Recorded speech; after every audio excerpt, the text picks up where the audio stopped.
मेरा नाम अंकित है। मैंने घर में ही शादी हॉल खोला हुआ था। मेरे शादी हॉल में जिस दुल्हन की भी शादी होती थी, उसके शादी हॉल में आने के बाद उसकी इज्जत खराब हो जाती थी। आखिर ऐसा क्यों होता था? लड़कियों की इज्जत खराब होने की वजह से गांव के सारे लोग मुझ पर इल्ज़ाम लगा रहे थे कि यह सब कुछ तुम कर रहे हो, और गांव का माहौल एकदम से सनसनीखेज हो गया था। मगर मैं तो ऐसा कुछ भी नहीं करता था। मैं तो खुद यह बात पता लगा रहा था कि यह सब कुछ आखिर हो कैसे रहा है, क्योंकि मेरे घर में भी जवान बहनें थीं। मैं भला किसी की बहन बेटी की इज्जत खराब कैसे कर सकता था? लेकिन एक दिन जब मैंने पता लगाया कि आखिर यह सब कुछ कैसे हो रहा है और यह सब कौन कर रहा है, तो मुझे पता चला कि यह सब तो मैं गांव का रहने वाला हूँ। हमारा गांव छोटा तो ज़रूर था, मगर बहुत खूबसूरत था, और इस गांव में सारे ही इज्जतदार लोग रहा करते थे। मेरे परिवार में मेरी दो जवान बहनें थीं, जिनका मैं इकलौता भाई था, और मेरी एक माँ थी। पिता की मौत अभी 1 साल पहले ही उनकी बीमारी के चलते हो गई थी। पिताजी के मरने के बाद घर का पूरा माहौल ही बदल गया था। घर की सारी जिम्मेदारी मुझ पर आ गई थी। मैं पढ़ा लिखा था। मैंने शहर से अपनी पढ़ाई पूरी की थी। मेरा नाम गांव के इज्जतदार लोगों में आता था। लोग मेरी बहुत तारीफ किया करते थे, क्योंकि मेरे पिता भी इस गांव के एक इज्जतदार व्यक्ति थे। जिंदगी बहुत सुकून से गुजर रही थी। मेरा घर बहुत ही बड़ा था, इतना बड़ा था कि मुझे एक दिन प्लान आया, क्यों ना हमारा घर इतना बड़ा है कि मुझे अपने नीचे का पूरा पोर्शन ऐसे लोगों को किराए पर दे देना चाहिए जो लोग शादियां करते हैं, जैसे कि शादी हॉल टाइप। गांव में शादी हॉल की कोई वैल्यू नहीं थी, क्योंकि गांव के लोग घरों से ही शादियां कर लिया करते थे। इसलिए मैंने अपने घर के हॉल को लोगों को शादी हॉल की तरह इस्तेमाल करने के लिए दे दिया था। लोग इसमें छोटे छोटे फंक्शन और शादियां भी कर लिया करते थे। मैं बहुत खुश था, क्योंकि जितने भी लोग मेरे घर से शादी या कोई प्रोग्राम किया करते थे, उसके मुझे अच्छे खासे पैसे मिल जाया करते थे। मेरा यही काम बहुत अच्छा चल रहा था, क्योंकि जिन लोगों के यहाँ शादियाँ हुआ करती थी, मैं उन लोगों के घर के काम काज में खूब हाथ बटाया करता था, और कोशिश करता था कि लोगों का फंक्शन अच्छे तरीके से निपट जाए, किसी तरह की कोई कमी ना रहे, ताकि अगली बार भी यह लोग मेरे ही घर फंक्शन के लिए किराए पर लिया करें। हमारे पूरे गांव में हमारे जैसा घर किसी का भी नहीं था, इसीलिए मेरा यह तरीका काम कर गया था। मैं अपनी इस तरीके से ढेर सारे पैसे कमा रहा था। सब कुछ बिल्कुल सही चल रहा था। बहुत सारे ऐसे लोग थे जो मेरे घर से शादियां कर चुके थे, मगर अचानक एक दिन मेरे घर पर शादी होने वाली दुल्हन के साथ एक घटना घट गई। और कोई छोटी मोटी घटना नहीं थी, बल्कि दुल्हन को बेहोश करने के बाद उसकी इज्जत के साथ खिलवाड़ किया गया था। हमारे गांव के एक जमींदार की बेटी की शादी मेरे ही घर से होने वाली थी। मैंने उनको अपना नीचे वाला पोर्शन दे दिया था, जबकि दूसरी मंजिल पर दुल्हन के लिए एक कमरा भी बनाया गया था। जमींदार अपनी बेटी की शादी से बहुत खुश था, क्योंकि उसकी बेटी बहुत शरीफ थी, और हमेशा उसकी बेटी ने अपने पिता की आज्ञा का पालन किया था। वह बहुत अच्छी थी, देखने में भी बहुत सुंदर थी। आज उसकी मेरे घर से शादी होने जा रही थी। दुल्हन की बारात हमारे द्वार पर आ गई थी। बारात का खूब अच्छे से स्वागत किया गया था। उन लोगों को खाना भी अच्छी तरीके से खिलाया गया था, और खाने में वैरायटी भी कई तरह की थी। मैंने और मेरे दोस्तों ने भी उन लोगों का भरपूर तरीके के साथ दिया था, क्योंकि मेरे घर में होने वाली हर शादी में मैं अपने दोस्तों के साथ भरपूर हिस्सा लिया करता था। शादी की रस्म संपन्न हो गई थी, और फिर जमींदार ने अपनी बेटी को खुशी खुशी विदा कर दिया था। सारे काम सही तरीके से हो गए थे। जमींदार की बेटी इज्जत के साथ अपनी ससुराल चली गई थी। जमींदार बहुत खुश हुआ था। मुझे मेरे घर के किराए के पैसे भी मिल गए थे। मेरे जिस हॉल से उन लोगों ने शादी की थी, उसकी कीमत उन लोगों ने अपने घर जाने से पहले ही दे दी थी, और मैंने सफाई करने वाले नौकरों से कहकर हॉल की सफाई करवा ली थी। सारे लोग अपने अपने घरों को चले गए थे। सारे काम निपटाने के बाद मैं भी अपने घर में आकर लेट गया था, क्योंकि जिसके यहाँ की शादी हुआ करती थी, खाना तो मैं और मेरा दोस्त इसी शादी में खा लिया करते थे। थक हार कर मैं अपने बिस्तर पर लेट गया था और गहरी नींद में सो गया था। सुबह मेरी माँ ने मुझे झकझोर कर उठाया था। वह कहने लगी, उठो बेटा, नीचे बहुत सारे लोग आए हैं और तुम्हारे बारे में पूछ रहे हैं। मैं गहरी नींद में था, इसलिए माँ से कहने लगा, मुझे सोने दो ना माँ, क्यों तंग कर रही हो? आपको तो पता है ना, रात मुझे जागते जागते कितनी देर हो गई थी। मेरी माँ कहने लगी, बेटा ऐसा लगता है कुछ गड़बड़ हो गई है, क्योंकि गांव के काफ़ी सारे लोग घर के बाहर खड़े होकर तुम्हारे बारे में पूछ रहे हैं और हंगामा काट रहे हैं। मैं घबराकर उठा और माँ से कहने लगा, आप क्या कह रही हो? माँ कहने लगी, हाँ बेटा, मैं सच कह रही हूँ। तुम्हें यकीन नहीं आता तो खिड़की से झाँक कर देख लो। ऐसा लग रहा है कि इन लोगों को बहुत गुस्सा आ रहा है और वह बार बार तुम्हारे बारे में पूछ रहे हैं और कह रहे हैं कि उन्हें तुमसे कुछ ज़रूरी बात करनी है। मैं जल्दी से उठा और अपना हाथ मुंह धोया और जल्दी जल्दी सीढ़ियाँ उतरता हुआ नीचे की तरफ गया। मैं देखकर दंग रह गया कि गांव के बहुत सारे लोग एक साथ इकट्ठा होकर मेरे घर के दरवाजे पर खड़े हुए थे। आखिर यह लोग ये क्या कर रहे थे? ये लोग तो सच में बहुत गुस्से में लग रहे थे, क्योंकि इनके साथ गांव के मुखिया जी, सरपंच जी और बड़े बड़े जमींदार भी मौजूद थे। मैंने हाथ जोड़ते हुए कहा, क्या हो गया है आप सब लोगों को? सब एक साथ यहाँ कैसे आना हुआ? उन लोगों ने गुस्सा करते हुए मुझसे कहा, अंकित, तुम्हें याद होगा कि रात तुम्हारे घर से एक लड़की की विदाई हुई। मैंने कहा, जी आप बिल्कुल ठीक कह रहे हैं, मगर बात क्या हुई है? सरपंच जी ने आवाज़ लगाकर उस लड़की को इशारा किया। वह लड़की रोते हुए आगे बढ़ी। यह वह लड़की थी जो रात दुल्हन बनी बहुत खुश नजर आ रही थी और जिसकी बारात यहाँ पर आई थी। अब तो इस लड़की की हालत देखी नहीं जा रही थी, क्योंकि यह बुरी तरह से रो रही थी और रोते रोते इसकी आंखें भी मोटी मोटी हो गई थी। ना जाने यह कब से रो रही थी। मैंने कहा, सरपंच जी इसे क्या हुआ है? तो सरपंच जी ने मुझे एक ऐसी बात बताई जिसे सुनकर मेरे पैरों तले से ज़मीन निकल गई है। सरपंच जी कहने लगे, यह वही लड़की है जिसकी शादी तुम्हारे घर से हुई थी और यहाँ से विदा होने के बाद इसके पति ने इसे डाइवोर्स दे दी और सुबह यह अपने पति से डाइवोर्स लेकर वापस अपने पिता के पास आ चुकी है। मैंने कहा, मगर ऐसे कैसे हो सकता है? रात ही तो इसकी शादी हुई थी। आखिर ऐसे भी क्या बात हो गई कि इसके पति ने इसे डाइवोर्स दे दी? सरपंच जी कहने लगे, क्योंकि कल रात इसकी इज्जत के साथ खिलवाड़ हुआ है। इसके पति का कहना है कि यह कुंवारी नहीं है, बस इसीलिए उसने इसे डाइवोर्स दे दी है। जब यह रोते हुए अपने घर आई और इसके माता पिता ने इससे पूछताछ की कि यह सब कुछ इसके साथ कैसे हुआ, तो उसने बताया कि इसके साथ ये जो कुछ भी हुआ वह तुम्हारे घर में ही हुआ है। कल रात जब यह अपने कमरे में तैयार हो रही थी तो यह बेहोश हो गई थी और फिर उसके बाद किसी ने इसके साथ गलत काम कर दिया। जब यह होश में आई तो इसे पता नहीं रहा कि इसके साथ क्या हुआ है, मगर जब यह विदा होकर अपने पति के पास गई तो उसके पति को साफ साफ पता चल गया कि यह कुंवारी नहीं रही है। इस लड़की की ज़िंदगी खराब हो गई है और ऐसा सिर्फ तुम्हारे घर में शादी करने की वजह से हुआ है।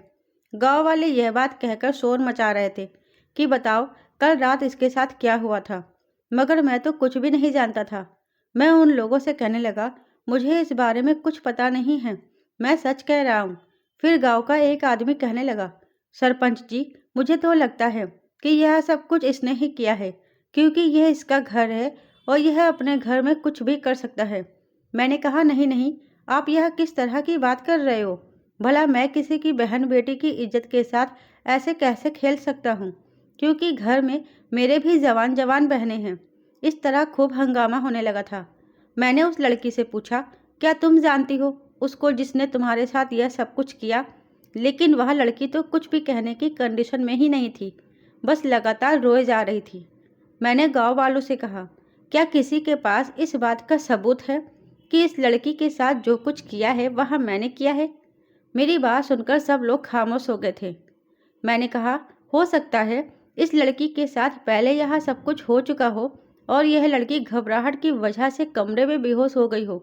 इसे लगा हो कि कल रात ही इसके साथ यह सब कुछ हुआ है, या फिर ऐसा भी हो सकता है कि इसके पति ने किसी और बात की वजह से इसे डाइवोर्स दे दी हो। मेरी बात सुनकर सरपंच जी कहने लगे, यह लड़का ठीक कह रहा है। हमें इस पर बिना किसी सबूत के आरोप नहीं लगाना चाहिए। सरपंच जी की बात पर सारे गांव वाले खामोश हो गए थे और इस तरह यह बात जैसे तैसे खत्म हो गई थी। उस लड़की के फैसले के लिए गांव में पंचायत रखी गई थी।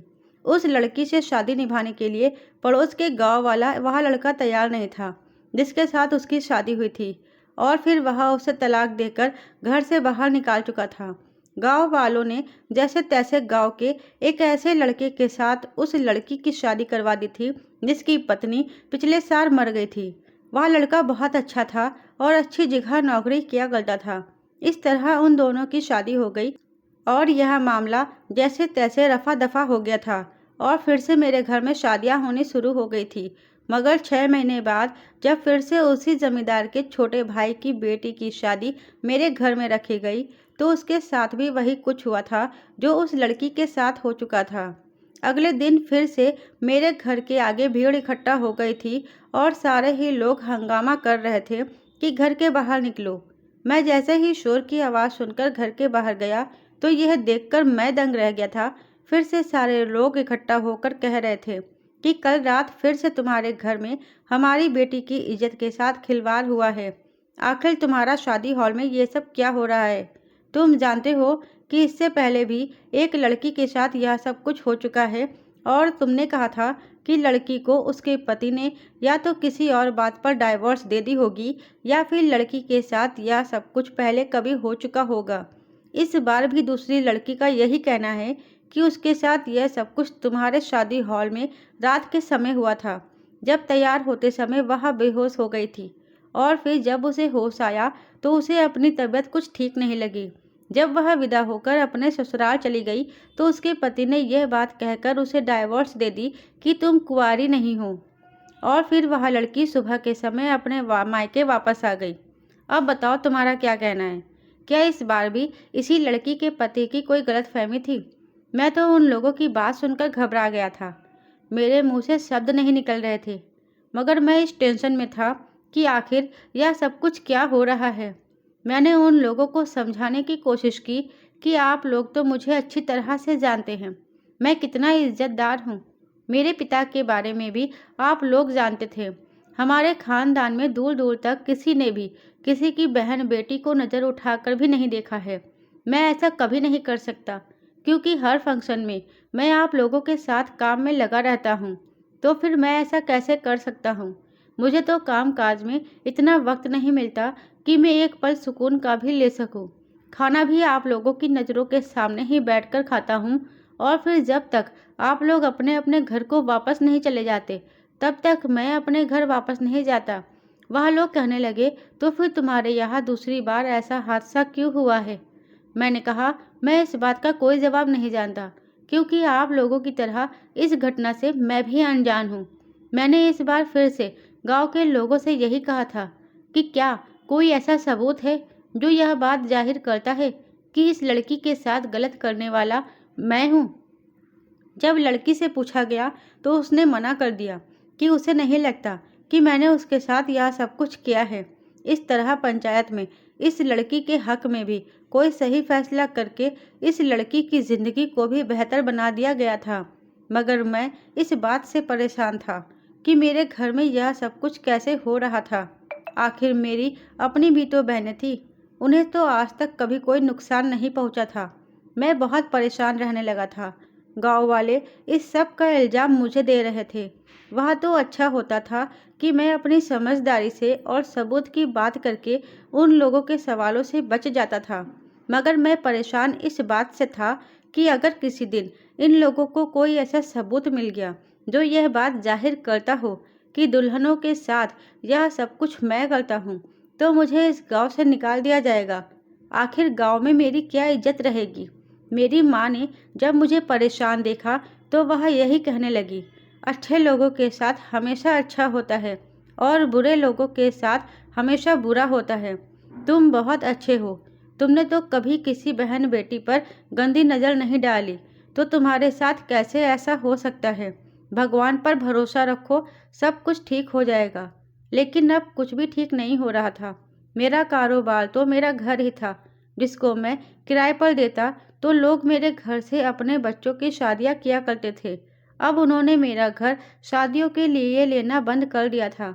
गांव का कोई भी इंसान मेरे शादी हॉल से शादी कर ही नहीं रहा था। आखिर इसी से तो मेरा अपना घर चल रहा था।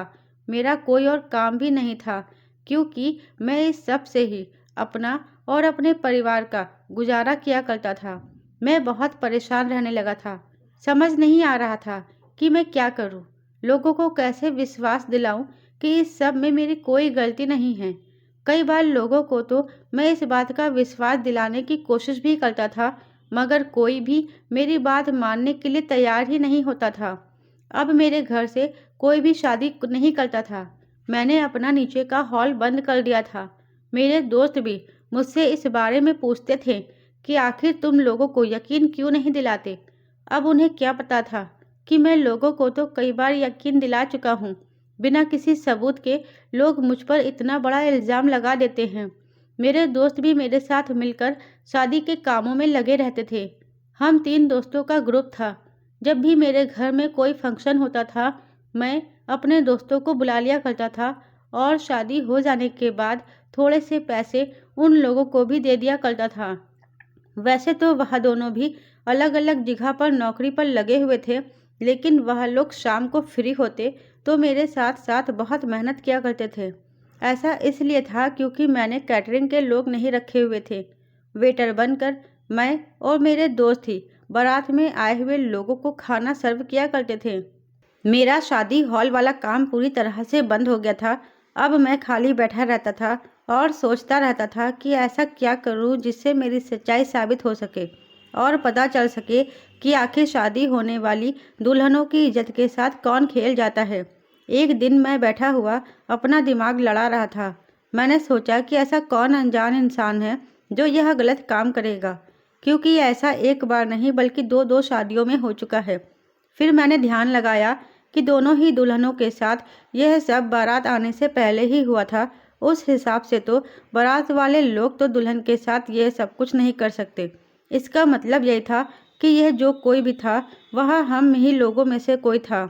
लोगों का शक मुझ पर जा रहा था, मगर मैं ऐसा नहीं कर सकता और मैंने ऐसा किया भी नहीं है। मेरे साथ आखिर कौन होता है? मेरे परिवार में भी कोई नहीं है। फिर अचानक मेरा ध्यान मेरे अपने दोस्तों पर गया, मगर मैं अपने दोस्तों पर शक नहीं कर सकता था। मेरे दोस्त बहुत मेहनती थे। आखिरकार वह पैसे के लिए काम करते थे, तो फिर वह ऐसा क्यों करते थे? लेकिन फिर कुछ सोचकर विचार करने के बाद मेरा ध्यान अपने एक दोस्त करण पर गया, जो कि दोनों बाल दुल्हनों की शादी की रस्में होने से पहले किसी न किसी काम का बहाना लेकर बीच के फंक्शन से ही गायब हो गया था। सबसे पहली बार जब ऐसा हुआ था तो बारात आने से पहले करण ने कहा था कि उसके घर से फ़ोन आ गया है। उसकी मम्मी की तबीयत ठीक नहीं है, इसलिए वह अपने घर को चला गया था और फिर पूरे 2-3 दिन तक वह वापस नहीं आया था। और जब दूसरी बार ऐसा हुआ था तो करण कहने लगा कि उसे एक ज़रूरी काम याद आ गया है, वह 1 घंटे में वापस आ जाएगा। मगर 1 घंटे बाद वह वापस नहीं आया था, जबकि दूसरी वाली शादी में भी वह 2-3 दिन के बाद ही मेरे पास आया था, क्योंकि मैं उसे पैसे दिया करता था।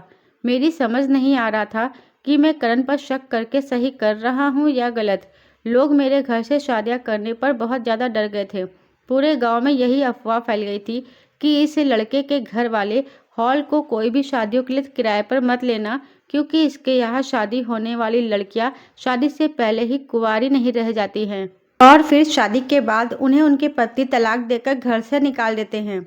यह बात पूरे गांव में आग की तरह फैल गई थी और मेरा कारोबार दिन ब दिन ठप होता जा रहा था। मेरी मम्मी को मेरी बहनों की शादी की फिक्र लगी रहती थी, क्योंकि वह भी जवान हो गई थी। वैसे तो एक बहन की शादी के लिए तो मैंने थोड़ा सा दहेज इकट्ठा कर लिया था, लेकिन दूसरी बहन के लिए उसे पैसे देने के लिए मेरे पास कुछ भी नहीं था। और मेरी दोनों ही बहनें एक जैसी ही उम्र की थी, उनमें केवल 1 साल का डिफरेंस था, इसलिए मैं उन दोनों की शादी एक ही दिन कर देना चाहता था। समझ नहीं आ रहा था कि मैं क्या करूं। गांव वालों के सामने अपनी बेगुनाही कैसे साबित करूं? उन्हें कैसे बताऊं कि इसमें मेरी कोई गलती नहीं है? ना जाने क्यों गांव के लोग ऐसा होने पर मुझे सज़ा दे रहे हैं। हालांकि मेरे हॉल से लोग बहुत सारी शादियां कर चुके हैं, आज तक कभी भी ऐसा कुछ नहीं हुआ। ना जाने क्यों इन दोनों शादियों में ही ऐसा हुआ था। फिर मैंने दिमाग लगाया कि दोनों ही बार जमींदार की बेटी और जमींदार के भाई की बेटी के साथ ऐसा हुआ है। इसका मतलब ज़रूर इस बात का कोई ना कोई कनेक्शन है। मुझे कुछ ना कुछ करके तो यह बात पता लगानी थी कि आखिर यह सब कुछ किसने किया था, ताकि सब कुछ खुलकर गांव वालों के सामने आ सके और मैं इज्जत के साथ सर उठाकर जी सकूं और मेरा काम भी चलने लगे। इसलिए मैंने एक प्लान बनाया और मैं अकेला ही सरपंच जी के पास चला गया। गांव के सरपंच जी के पास जाने के बाद मैंने जो कुछ भी सोचा हुआ था वह बता दिया और उनसे कहा कि आप मेरा साथ देंगे तो ज़रूर हम उस इंसान को पकड़ पाएंगे जिसकी वजह से लोग मुझे गलत समझ रहे हैं। मेरी मदद करने के लिए सरपंच जी तैयार हो गए थे। इसलिए सरपंच जी ने उसी जमींदार की छोटी बेटी की शादी मेरे शादी हॉल में करवाने का फैसला किया और फिर शादी का दिन भी तय कर दिया गया था। सारे गांव में यह बात फैला दी गई थी कि अब जमींदार की दूसरे नंबर वाली बेटी की शादी है और उसकी शादी का निमंत्रण सारे गांव वालों को दे दिया गया था। गांव वाले भी इस बात से कंफ्यूज हो रहे थे कि जमींदार इस बार भी क्यों मेरे घर से अपनी बेटी की शादी करना चाहता है।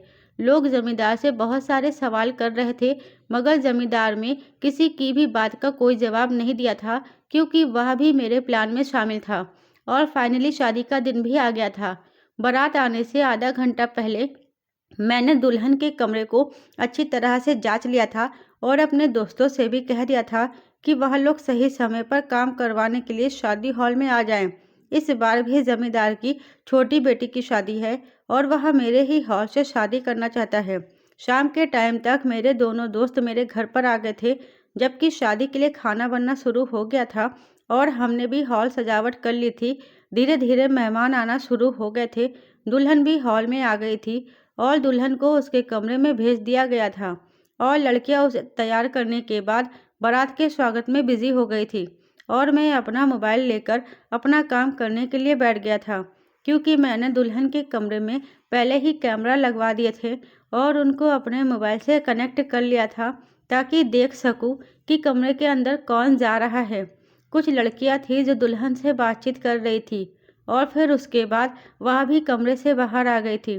दुल्हन कमरे में अकेली बैठी हुई थी, मगर यह देखकर मैं दंग रह गया था कि दुल्हन के कमरे में जाने वाला इंसान तो मेरा दोस्त करण था और उसके हाथों में एक फूलों की थाली थी। वह फूलों की थाली कमरे के अंदर लेकर गया था। यह सफ़ेद चमेली के फूल हैं।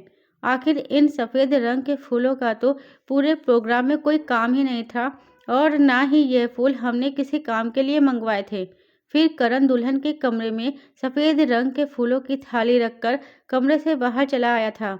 यह बात मेरी समझ नहीं आई थी। मैं अपने मोबाइल से दुल्हन के कमरे का नज़ारा साफ साफ देख रहा था। थोड़ी ही देर गुजरी थी कि मैंने देखा दुल्हन बैठे बैठे अचानक बिस्तर पर गिर गई थी। इसका मतलब यह था कि वह बेहोश हो गई थी, मगर वह बेहोश कैसे हुई थी, यह बात तो मेरी समझ नहीं आई थी। अगले ही लम्हे कमरे के अंदर आने वाले इंसान को देखकर मेरे पैरों तले से ज़मीन निकल गई थी। फिर थोड़ी देर के बाद दोबारा मेरा दोस्त करण दुल्हन के कमरे में आया और उसने कमरे के दरवाजे को अंदर से अच्छी तरह से बंद कर लिया। फिर वह धीरे धीरे दुल्हन के करीब जाने की कोशिश कर रहा था। तभी मैंने झट से मोबाइल बंद किया और मैं 2-3 लोगों को अपने साथ लेकर दुल्हन के कमरे में चला गया। देखा तो दुल्हन के कमरे का दरवाज़ा अंदर से बंद था। मैंने झट से दरवाज़ा खोलने की कोशिश की, मगर दरवाज़ा नहीं खुला। इसलिए मैंने दरवाजे को तोड़ दिया था। मेरे साथ काफ़ी सारे लोग थे।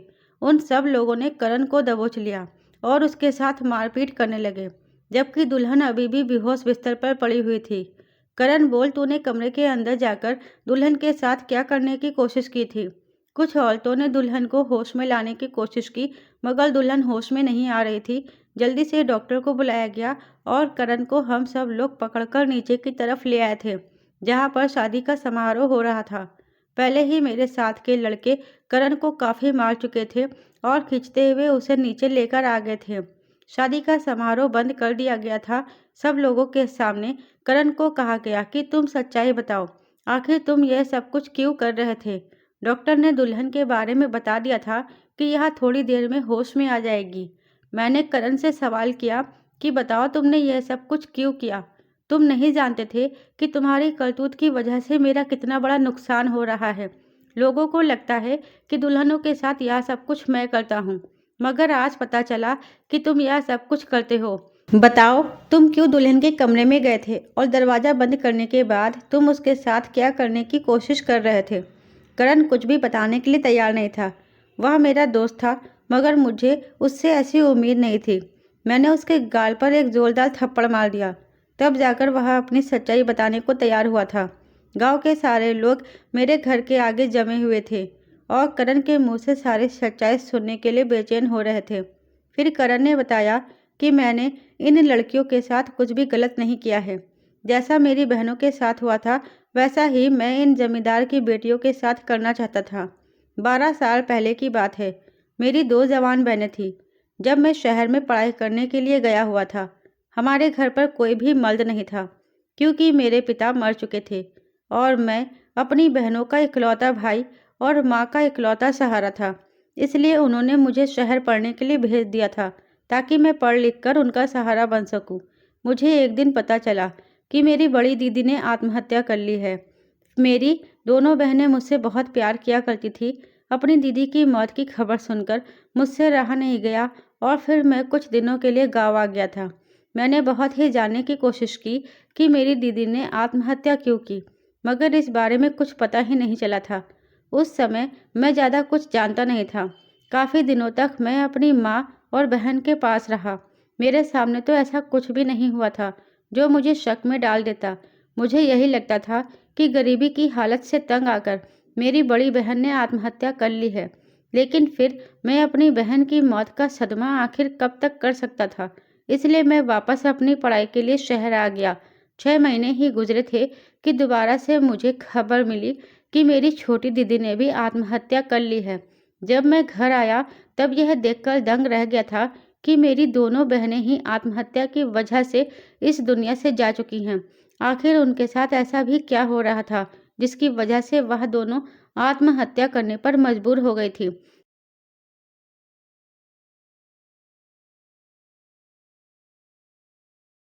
अब घर में मेरी माँ अकेली रह गई थी और मैंने भी सोच लिया था कि अपनी माँ को अकेले नहीं रहने दूंगा। इसलिए मैंने शहर रहना छोड़ दिया था और मैं रोज़ बस से शहर का आना जाना किया करता था। मेरी दोनों बहनों के बारे में पता नहीं चला कि उन्होंने यह सब कुछ क्यों किया। लेकिन जब एक दिन मैं अपनी छोटी दीदी के कमरे में गया और उनकी एक डायरी में मेरे हाथ लग गए, तो मुझे अपनी दोनों बहनों की आत्महत्या की वजह पता चल गई थी। मेरी छोटी दीदी मेरी बड़ी बहन की आत्महत्या के बारे में अच्छी तरह से जानती थी। उन्होंने अपनी डायरी में लिखा हुआ था कि मेरी बड़ी बहन की इज्जत के साथ खिलवाड़ किया गया था और बदनामी से तंग आकर उसने अपनी जान ले ली। और यह सब कुछ करने वाला कोई और नहीं बल्कि यह जमींदार था, जिसकी बेटी को मेरी वजह से डाइवोर्स हुई थी। और साथ ही साथ मेरी छोटी दीदी ने अपनी डायरी में यह भी लिखा था कि उसी का छोटा भाई मुझे बहुत तंग करता है। कहने को तो वह दोनों भाई शादीशुदा हैं और उनके छोटे छोटे बच्चे हैं, मगर उनकी नज़र हम दोनों बहनों पर रहती थी। ऐसा वह लोग इसलिए करते थे क्योंकि हमारे यहाँ कोई मर्द नहीं था, और जिन औरतों के साथ मर्द का सहारा नहीं होता, लोग इसी तरह से गंदी नज़र डालते हैं। मरने से पहले मेरी दीदी ने उस डायरी में लिखा था कि मेरी इज्जत के साथ भी जमींदार के छोटे भाई ने खिलवाड़ किया है और अब मैं भी अपनी बड़ी बहन की तरह अपनी जान ले रही हूँ। और फिर अपनी डायरी लिखने के बाद मेरी बहन ने जहर खा लिया था।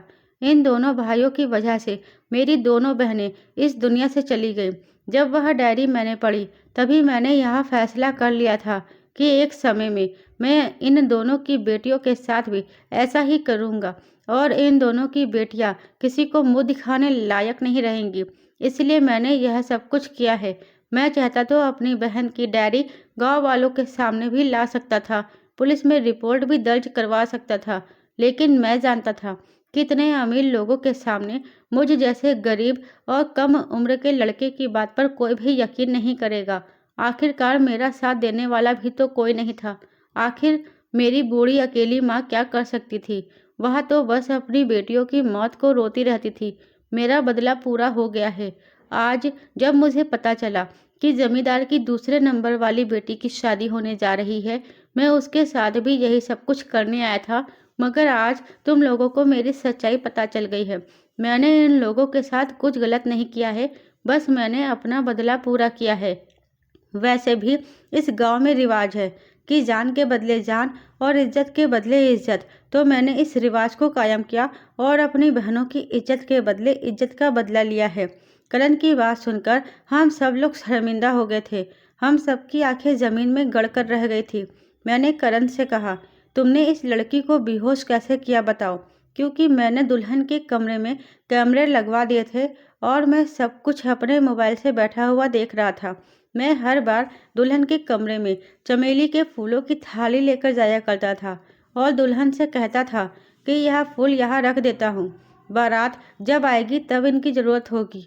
और जब चमेली के फूल कमरे में रख दिए जाते थे तो उनकी खुशबू चारों तरफ फैल जाती थी और उस खुशबू में नशे की दवाई होती थी। जब वह नशे की दवाई दुल्हन के दिमाग को चढ़ती थी तो वह बेहोश हो जाती थी और फिर मैं कमरे के अंदर जाकर खामोशी से बारात आने से पहले पहले अपने काम को अंजाम दे दिया करता था। और फिर दुल्हन को यह बात पता ही नहीं होती थी कि उसके साथ यह सब कुछ किसने किया है। अपना काम करने के बाद मैं कमरे से निकल आता और अपने घर को चला जाता था। इसीलिए किसी को भी मेरे ऊपर कभी शक ही नहीं हुआ। और मैं जानता हूँ कि हर बार इन लोगों ने तुम्हें ही इल्ज़ाम दिया है। मैं इस बात से बहुत शर्मिंदा हूँ, लेकिन मैं अपनी बहनों की मौत का बदला लेना चाहता था। करण ने सरपंच जी की तरफ देखकर कहा, सरपंच जी, अब आप मेरी पूरी बात सुनने के बाद क्या फैसला करना चाहेंगे? क्योंकि इज्जत के बदले इज्जत का फैसला तो मैं कर चुका हूँ। सरपंच जी ने जब घूरकर जमींदार और उसके भाई की तरफ देखा तो उन दोनों ने अपनी नज़रें झुका ली थी। सरपंच जी ने फैसला किया कि इन दोनों भाइयों को इनके परिवार सहित पूरे गांव से निकाल दिया जाए, क्योंकि पूरे 12 साल पहले जो इन्होंने करण की बहनों के साथ किया वह सच में बहुत बुरा हुआ था। वह दोनों ही लड़कियां अपनी इज्जत को छुपाने की खातिर अपनी जान से ही चली गई थीं और इन दोनों को इस बात की कोई परवाह नहीं थी। इसलिए ऐसा फैसला करना सरपंच जी के लिए बहुत ज़रूरी था, ताकि ऐसा आने वाले समय में कोई भी किसी की बेटी के साथ ना कर सके। करण ने जो किया था वह अपनी गलती पर शर्मिंदा था और फिर उसने उसकी वजह भी बता दी थी। वह हम सब लोगों से हाथ जोड़कर माफ़ी मांग रहा था। उसे तो माफ़ कर दिया गया, मगर जमींदार और उसके छोटे भाई को गांव से निकालने का ऐलान पूरे गांव में कर दिया गया था। जमींदार और उसका छोटा भाई सरपंच जी से माफ़ी मांग रहे थे कि हमें माफ़ कर दीजिए, हम आगे ऐसा कुछ नहीं करेंगे। यह बात तो 12 साल पुरानी है और उन दोनों लड़कियों के मरने के बाद हमने किसी भी लड़की पर गलत नज़र डालने की कोशिश नहीं की, लेकिन सरपंच जी ने उन्हें माफ़ नहीं किया। सरपंच जी कहने लगे, तुम दोनों की वजह से लड़कियों की इज्जत भी गई है और उनकी जान भी। उनकी जान तो कभी वापस नहीं आ सकती और ना ही गई हुई इज्जत कभी वापस आती है। मैं तुम लोगों को गांव से इसलिए निकाल रहा हूँ क्योंकि इस गांव में तुम लोगों की बेइज्जती के चर्चे जब चारों तरफ घूमेंगे तो तुम लोगों की इज्जत भी इसी तरह से जाएगी। जिस तरह तुम दोनों ने उन लड़कियों की इज्जत को रुस्वा किया था, तब तुम्हें एहसास होगा कि इज्जत के जाने से इंसान को कितना बड़ा झटका लगता है। सरपंच जी के इस फैसले से गांव के लोग बहुत खुश हुए थे। सरपंच जी ने फिर सब लोगों को बताया था कि आज अंकित की वजह से यह सच्चाई सबके सामने खुलकर आई है, क्योंकि यह इल्ज़ाम अंकित पर लग रहा था। इसलिए उसने मेरे साथ मिलकर एक प्लान बनाया, झूठी शादी का। आज जमींदार की बेटी की शादी नहीं हो रही थी, बल्कि जमींदार की बेटी की झूठी शादी करवाई जा रही थी, ताकि हम आरोपी को पकड़ सके। सरपंच जी ने करण से कहा था, तुम चाहते तो यह बात हमें भी बता सकते थे, लेकिन तुम सही कहते हो, शायद हम लोग तुम्हारी बात पर यकीन नहीं करते। उस समय तुम छोटी उम्र के थे, तुम्हें कोई भी आसानी से झूठा साबित कर सकता था। अब तुम अपनी गलती पर शर्मिंदा हो, हमने तुम्हें माफ़ कर दिया है, लेकिन आइंदा हमारे गांव का कोई भी इंसान किसी की बेटी के साथ खिलवाड़ नहीं करेगा।